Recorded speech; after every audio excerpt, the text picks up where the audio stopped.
Hey, Bills Mafia. We know there's only one topic every day, all Bills all the time.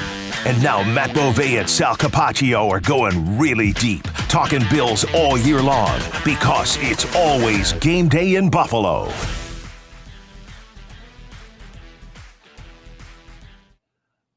The fish were squished, and it was dominant. Hello, everybody, and welcome to our Victory Monday episode of It's Always Game Day in Buffalo. Matt Beauvais, Sal Capaccio, joining you after the Bills' just unbelievable 48-20 win against the Miami Dolphins. They improved to 3-1 on the season, and that was a statement, really, to not just the AFC East, but maybe the rest of the NFL that, hey, you slept on the Bills probably sooner than you should have, and they are still very much a contender and a team that could win it all.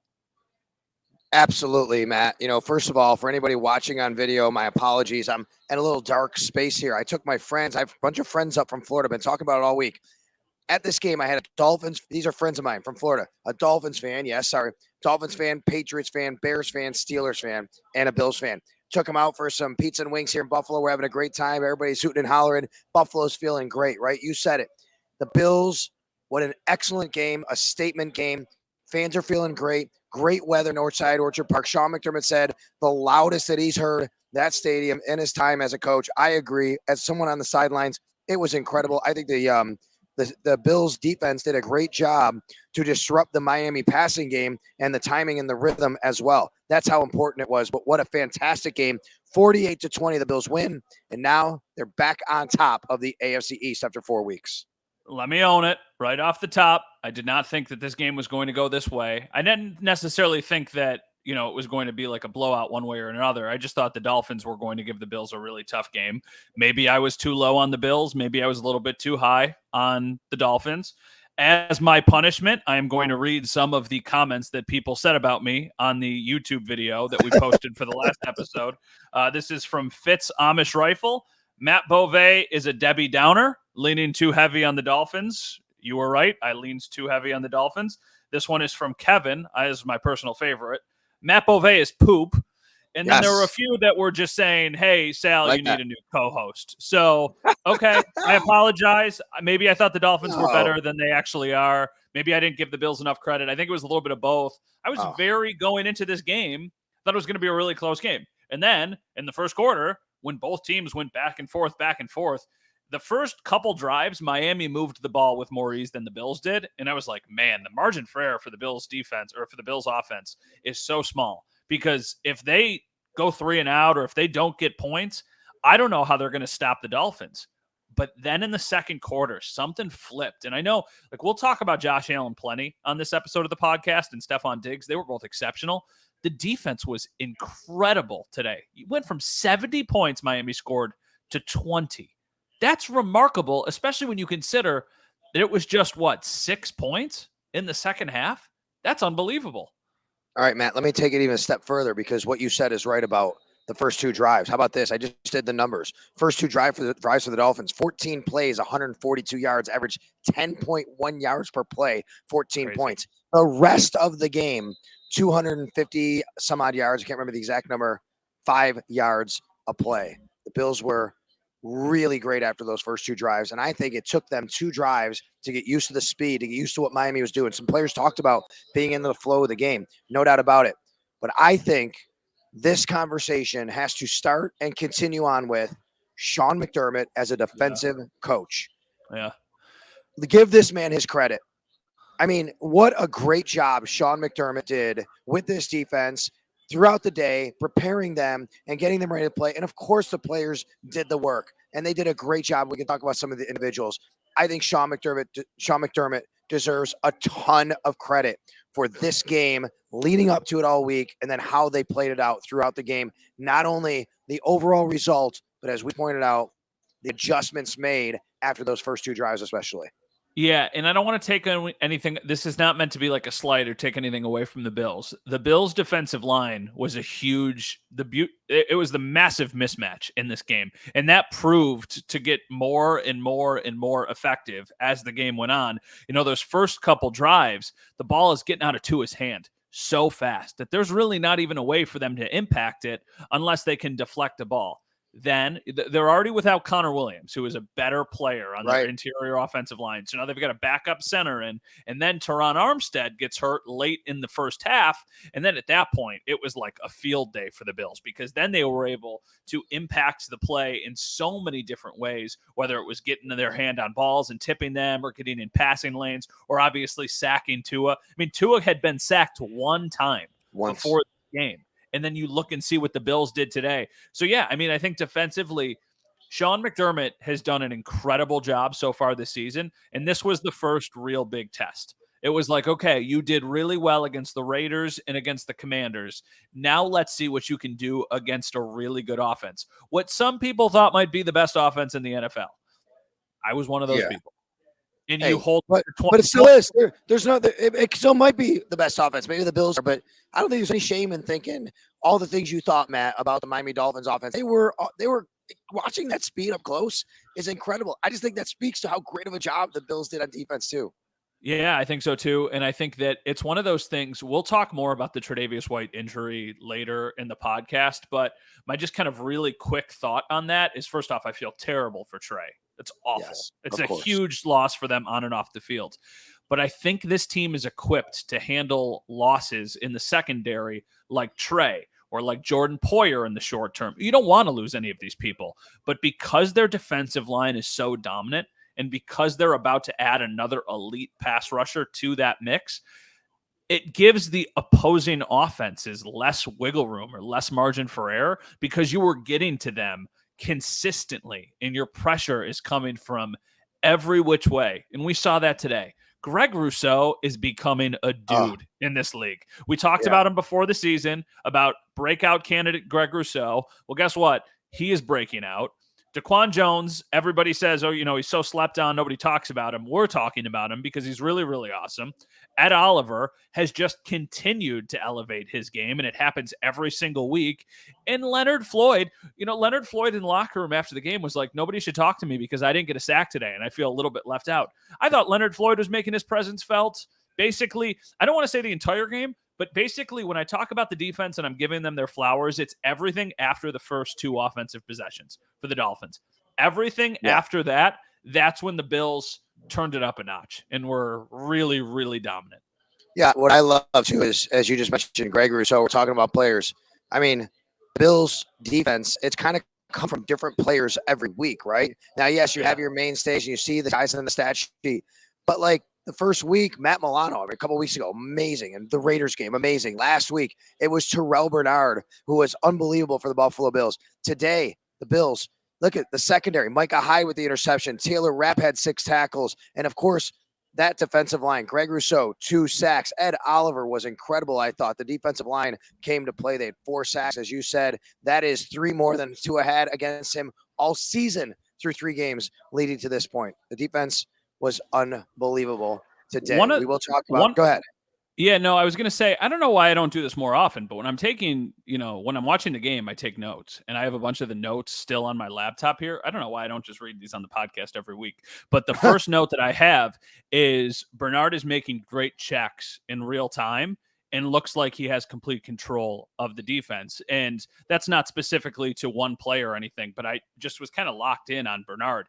And one of the things that you talked about a lot this week was all of the extra stuff that you got to kind of be aware of that the Dolphins do, all the pre-snap motion and the eye discipline. And I think some people might roll their eyes, no pun intended, at that and be like, okay, how big of a deal is that? And I remember watching the linebackers at practice, Bernard and Milano, and they're like, okay, when this happens, this is where you go. When this happens, this is where you go. And he was almost like, one of those people at the airport with the 2 lights in his hands, like moving everybody around. And for somebody who is still learning the game and has only started 5 games, it's impressive to see him take that command. He gets another takeaway today. He gets the fumble recovery. He had the pass that, he tips and then ultimately gets caught, I think, by Waddle or whoever it was on the next play. But, that could have been a turnover play. He just looks like he belongs. And when you put somebody who looks like they belong next to Matt Milano, who doesn't just belong, but who is a dominant player, it's a scary combination for the Bills. And it was again today.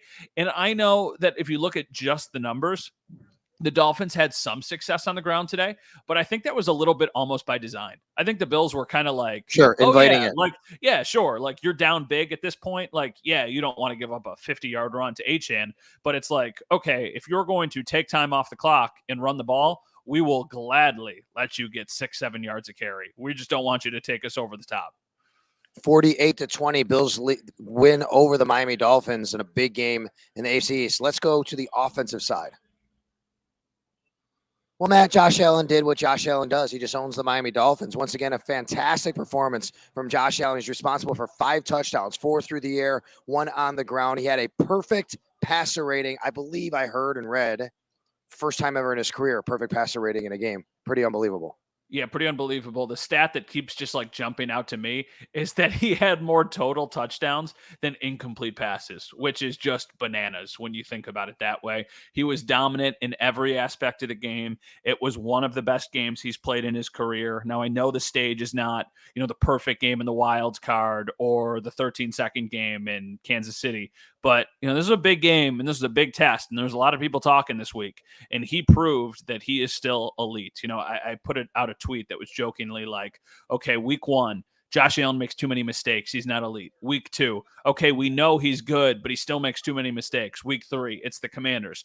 Well, like, what are people going to say after week 4? Because he had the best game in the NFL this week. Really? I mean, besides Khalil Mack, who had 6 sacks, like he had the most. Did Khalil Mack have 6 sacks? I didn't even know that until you told me that. 6 sacks in a game, and he somehow went from like 65th all-time in NFL sacks to like 54th in a span of one game because he had 6 great. in the one game. So yeah, but I mean, like offensive line, like offensive player of the week, probably again. The only person who might take it from him would be Diggs, who had the 3 touchdowns. But yeah, I mean, Allen was a superstar today. Today, Josh Allen looked like the best player on the planet. Yeah, I thought Josh Allen was fantastic. And, of course, his money man is Stephon Diggs. Stephon Diggs absolutely owned Kihu is his name, I believe, for the Miami Dolphins, how you say. But he absolutely owned him, and it was just a great performance by him. 6 catches, 120 yards, 3 touchdowns. Josh spread it around again. Dave Davis with the first touchdown of the game on an absolute laser. 3 catches, 61 yards, and that touchdown. The Bills' offensive line was a perfect day for them, but I thought they did a nice job to basically keep Josh upright and clean.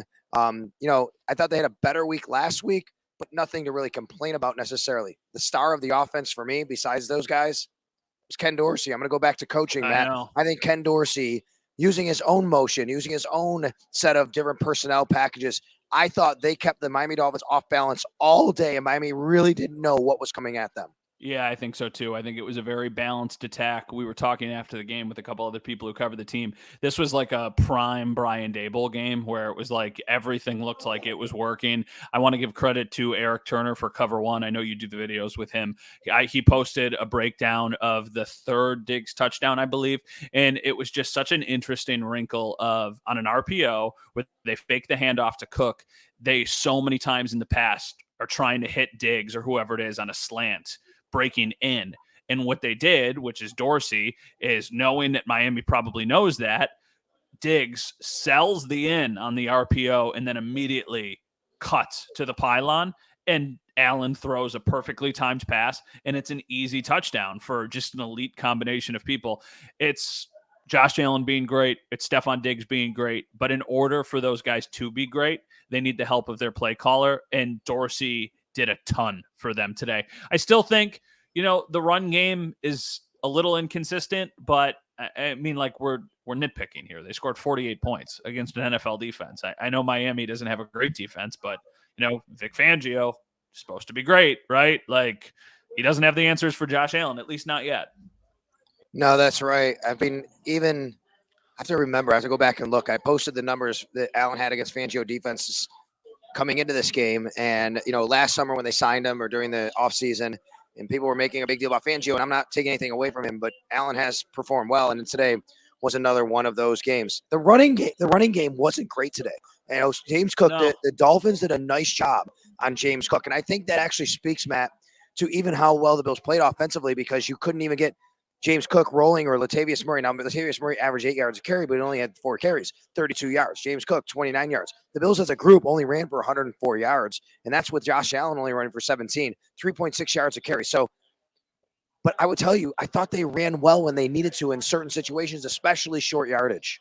Yeah, I think so too. I'm looking at the play sheet right now. I'm looking at the box score from the game. Yeah, nobody really was dynamic. I mean, Latavius Murray averaged 8 yards a carry, but a lot of that has to do with he had a 29-yard run and he finished the day with just 32 yards. Allen was effective. Obviously, he scores the touchdown there. The other things that stand out to me was they once again had 8 players with at least a catch. So they're spreading the ball out. They've got the weapons for it. There's also a couple other, Patrick Mahomes just threw his second interception against the Jets. I'm watching it on all these TVs here at this sports bar that I'm hanging out in. Yeah, I'm sorry. We're recording this once again. This is a common theme if you listen to the podcast or if you watch us, that we recorded during Sunday Night Football. So, yeah, that was another second interception. I mean, Josh did it against them, so their defense is very legit. But, yeah, regardless, I thought that today – I said on the last episode of the podcast, I thought they were forcing it to Deontay Hardy a little bit too much and it wasn't working.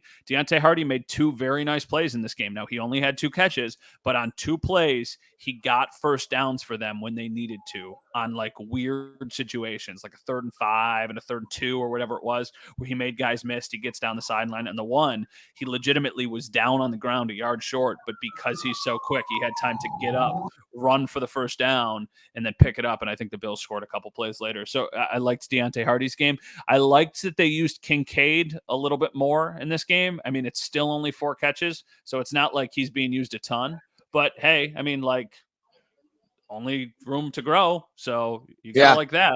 You know what else I liked, Matt? How about what we talked about the last 2 weeks? It hasn't been going well. First down efficiency. The Bills were efficient on first down, set themselves up for good second down situations and third down situations to stay on schedule, as coaches like to say. Yeah, you got to stay on schedule. I thought that there were a couple plays when they were trying to run. At least what I thought about in this game was I was very critical of the second and long draw plays that they were doing last week, and they started with three of them back to back on their opening 3 possessions. It felt like if they were going to run on early downs this week, it was first down. Right. And if it were me, I would pass on every single play if I had Josh Allen. But I can stomach the first down calls a lot more than the second down calls, because even if you go for -1, -2, at least you're giving yourself a couple chances instead of just one chance to go and do it. And I know a lot of that is by, the game script, and it's by the design and what they're trying to set up. But yeah, I just think overall, Ken Dorsey was in his bag today. This was a really impressive day for Ken Dorsey and for Sean McDermott. Like you said, the players got to still play. Josh was perfect today. Diggs was unbelievable today. I mean, Diggs makes the huge play. When that play happened, the long touchdown where he breaks the tackles and he runs down the sideline, I saw the flag get thrown. I thought it was OPI. And I thought he swings his arm over the guy to kind of just give himself a little separation. From the press box, it looked like he pushed off. But then you see the replay and you're like, that's not OPI. And then you just kind of anxiously wait to see what the call is going to be. Illegal contact, and then the place. I mean, you can speak to this more than I can because the press box is pretty soundproof. It felt like the place was rocking today. It was unbelievable. The whole place absolutely was. The Bills really just came to play today on both sides of the ball and on special teams. Tyler Bass perfect once again. Tyler Bass with a really nice game for the Bills to kind of cap it off, 48-20 over the Miami Dolphins. But it wasn't all great news for the Bills, of course. Okay, so there was so much that went right for the team today, and a lot of that should be celebrated. But once again, it looks like they are going to be without Tre'Davious White because of a season-ending injury. Now, this has not been confirmed yet. We know it's an Achilles injury. We know he was carted off the field. But I think in this situation, his reaction and how his teammates were talking about the injury kind of tells you the entire story. It just is gut-wrenching that they have to go through this again and that he has to go through this again. From a football standpoint, it's a massive loss. But from just like a human viewpoint, somebody who has worked so hard to try and get back to being the person that they once were as a football player, and now you have to go do this again. And he's been in the league a while. Like, I know corners can go for a long time, but he's 28. Now another however long it is, like it sucks so bad for Trey White. Yeah, no doubt about it. And being down on the field and seeing how emotional he was, It's it was awful. just really tough to watch. We know what he means to this organization. We know what he means to this team Hmm. and their chances. I mean, look, they're still going to have to play Kansas City, in Philadelphia, in Hmm. Cincinnati, and the Yeah. LA Chargers, and the Miami Dolphins again. This is a significant blow to the Buffalo Bills. You have to pick up the pieces and you have to go forward. How do they do that? Matt, it is time for Kyrie Elam to step up and play. It is time for Yeah. Kyrie Elam. He doesn't have to play like a first round pick, but he's got to play at least very serviceable, if not a lot better. Yeah, so I'm trying to think. So what do you think they do? Because right now it'll be Benford and it'll be Jackson as their 1-2. They'll have Elam elevated, but then after that, what do you think they do? Do you go out and try and sign somebody? Do you go out and try and trade for somebody? I mean, I know you still got a couple weeks I until the think, trade deadline. listen, I think that you could investigate that. Right now, as I sit here, I really like what Jamarcus Ingram did during preseason Yeah. and training camp. I mean, what are you talking about? I mean, you're not getting a starter. You're gonna start Jackson. You're gonna start Benford. You have Kyrie Elam as your number 3. To me, I think your number 4 becomes Jamarcus Ingram. Now, give a better if they can find a better guy, that's fine. But he's young, he's cheap, he's yours. He's been in your system, and I like his game. I like what he brought to the table. I think that's it. You can also move Cam Lewis. Now, he's not usually a boundary corner, but you can move Hmm. him. They have Randall in a pinch. You can play there, but I think Jamarcus Ingram's got to be the next man up. I wouldn't be surprised if they work out veterans, of course, but who's out there? And then you're going to cost some more money. So to me, that's the play here. And then you got Benford and Jackson, and Benford's dealing with a shoulder injury after this Hmm. game. So we'll see where that goes. He did finish the Yeah, but game. he didn't. I thought he came back onto the side. He wasn't across He from Jackson at the end. No, he finished the game. I said right. He Oh, did. oh, okay. He did Your finish the audio. game. Thank Sorry you. about that. Okay. He did finish the game, but he didn't want to talk about. He didn't want to talk in the locker room after, which I respect. A lot of times, guys get banged up; they don't want to. So, that's fine. But he did finish the game. We'll see what happens, how they play this out. But this is something the Bills are going to have to deal with as they go forward. Now, that said, they might get Von Miller back this week. Reports are he's going to start practicing on Monday, Matt. Uh-huh. That doesn't mean he's going to play on Sunday in London against Jacksonville, but he might start. He'll be able to. He'll be eligible. They can bring him off pup if they want, and if they feel that that's the play. Do you think that's the play they're going to make? Well, I mean, it sounds. I'm not trying to brush off the Trey White stuff at all, but if you put Trey on IR and you open up a roster spot, you can put Vaughn back onto your team without conceivably losing anybody in the short term, and then you can elevate Ingram from your practice squad for a couple weeks until you figure things out. Obviously, you can make Elam active and stuff like that. So I don't know if this is the week. I think with him, even though he's probably it shouldn't matter. But what's funny is I was thinking about this before the game. You got to be overcautious with him because I think he probably wants to get back onto the field as soon as humanly possible. I think if you would have lost this game, there might have been a little bit more urgency to get him on the field because then you're like, oh my gosh, if we lose, we're 2-3. You're under 500. Now you've given yourself a little bit of wiggle room. Obviously, not as far as like, okay, we want to try and go win the AFC East. We want to go try and be the 1 seed. But just from a strictly like playoff competition standpoint, you've given yourself a little bit more breathing room now that you're 3-1 as opposed to 2-2.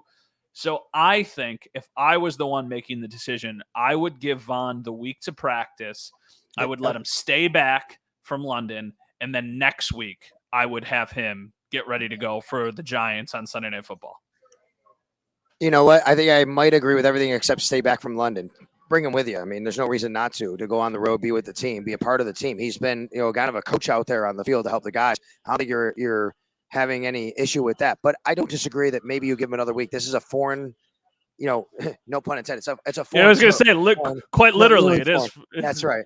Literally foreign, but it's a foreign place. It's a foreign stadium and turf, and who knows? They might say, you know what, we need him though. We're going to put him out there. Leonard Floyd's been dealing with a foot injury. He came off again, during the game today. There was no official injury. Might even been something with his shoe, but it looked like he was a little bit sore there. So we'll see where that goes with him. I'd like to see. We're going to see how they play this with Von Miller. Just some housekeeping items, by the way. Not only Von Miller, the Bills they would be eligible to activate Justin Shorter and Bale Inspector. They can both start practicing. Not that we're predicting that's going to happen, not necessarily that they need them, but both those guys are available to start practicing if they want them to. And Matt, now the Bills go to London for their next game and a chance to go 4-1 against the Jacksonville Jaguars team that hasn't been great, but won in London and now gets to stay there and welcome the Bills, even though the Bills are the home team.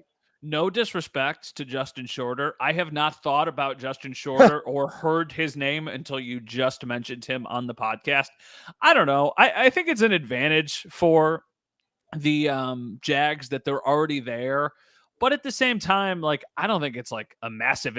The thing that I think about the Jags is that they're better than they've shown, and that makes them a little bit more dangerous. I saw the betting line is only 2.5. You would think that's more. I mean, when you think about it this way, the Bills were favored the same against the Dolphins as they are against the Jags. So Right. there's, that's like, raise the eyebrows a little bit of like, what do they know that we don't know? But yeah, I mean, I think it's an advantage for the Jags. I also think it's a game the Bills should be able to win. I know that you're going to really miss Trey White in this game. They have some very legitimate weapons on that side, but it's hard to say that the Bills won't be able to handle them after what they just did to Tyreek Hill and to Jalen Waddle. That's the thing. Like, I know you've got to play the Dolphins again. I know you still have to play some really elite quarterbacks, and the Eagles have a ton of weapons on their team. But I mean, if this is what Sean McDermott can scheme up against Jalen Waddle and Tyreek Hill and Devin Achane and Tua, like, I think that they could win a lot of these matchups against good weapons, good receivers, and good quarterbacks. Yeah, it's going to be really interesting. We will both be in London for that game. When you headed out, pal? So I am leaving early Wednesday morning, and I touch down in London, I believe, Wednesday evening because of the time difference. And then, yeah, we've got all of our coverage for Channel 7 planned. Right. And how about you? When are you going? Well, I'll be on the team charter. We are leaving Thursday evening, flying overnight into Friday morning. The Bills then will do some media in London, and then there'll be Saturday. There'll be a little practice, a walkthrough, I believe, and then Sunday's the game, and then return here to Buffalo. But it should be fun. And there's a lot of people going to London out there. Before we leave everybody in the podcast today, one thing back on this game that I just want to make sure we mention. Damar Hamlin played a football game, a real football game. Oh, my gosh. He was on the field. And it was such a storyline that we talked about for so long, and we didn't even talk about it today. And that's okay. I think Damar just wants to play football and, go out there and do his job. And that's what he did today. Matt, I think today, just for the fact that he was on the field, he's going to win NFL Comeback Player of the Year just for being on the field today. Yeah, you're probably right about that. So I think it's just a really cool moment. You were in Cincinnati. I was in Cincinnati when the injury happened. To see that moment and then to see where it has gotten to today. And it's also cool that, this was like a gradual build. We saw, the first training camp practice, the first preseason game, the live scrimmage, and now to see it build up to this point. It'll be really cool when Damar Hamlin makes a big play for the first time and, thrusts himself back into the spotlight. I'm also happy for him that this is now over. Like, he's overcome this hurdle. This is one less thing that he now has to think about, hear about. I found it to be, I understand, we're in the media. So, sometimes we're guilty of these things. I've thought it has been ridiculous that every week it has been sources tell me Damar Hamlin is not expected to play. Like, let the guy it was not because of what happened. He was not playing because they have a very deep secondary. Stop putting unnecessary and added pressure and attention on somebody because of something that they went through. I felt like it was almost like people were using Damar Hamlin to try and get clicks and to try and get, news. I don't know. It's just, it has irritated me. I'm happy that this now has put an end to that. That next week, there's not going to be 5 different reporters who tweet, sources tell me Damar Hamlin is active and he's going to make or sources tell me Damar Hamlin isn't going his to London play. Debut. Yeah, like, oh my God, he can play his first game overseas. So yes, that was a very big storyline. The one thing that I want to ask you, this is the parting question that we can close on. I know this is a quicker podcast. Is this the best Bills team that they have had from a strictly roster standpoint?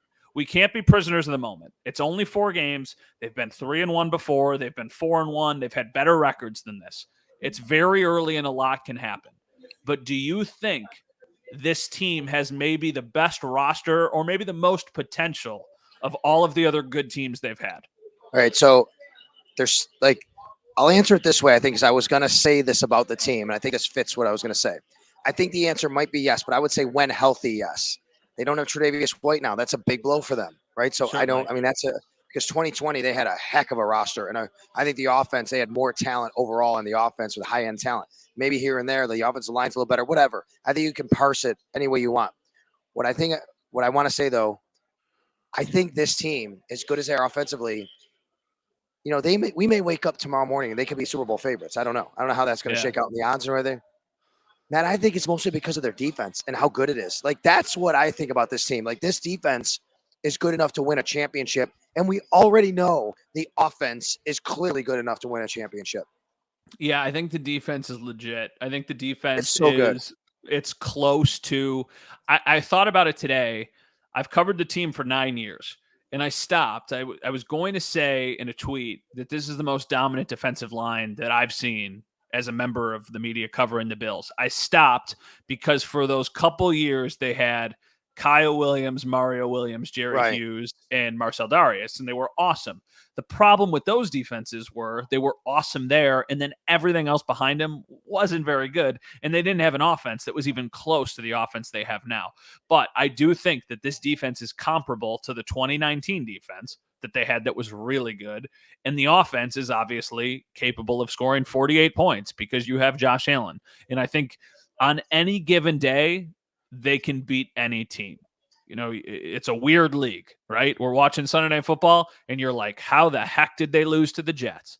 Because they're mortal, and that happens. But I think that every game that they play, I will think that they have a very realistic chance of winning because of the defense, because of Josh Allen, because of Stephon Diggs. They are very legit. And one thing that you did say, maybe they have a little bit of a better offensive line.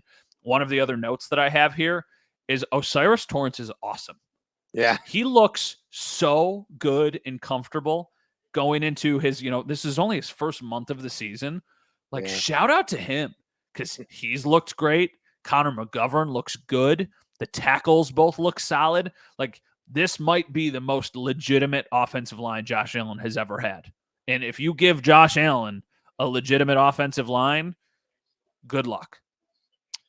Bills in London next week. Matt is going to have all the coverage on the TV side, WKBW TV Channel 7 in Buffalo.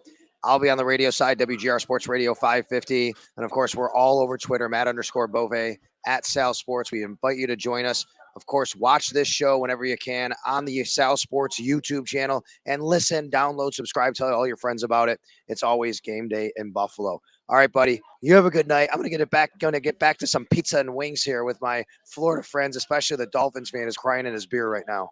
Yeah, you enjoy that. I'm going to go have a microwavable brown rice and a piece of grilled chicken. So okay. I think your meal is a little bit better than mine. For Mike Robier, our producer, we thank you very much for joining us here on It's Always Game Day in Buffalo.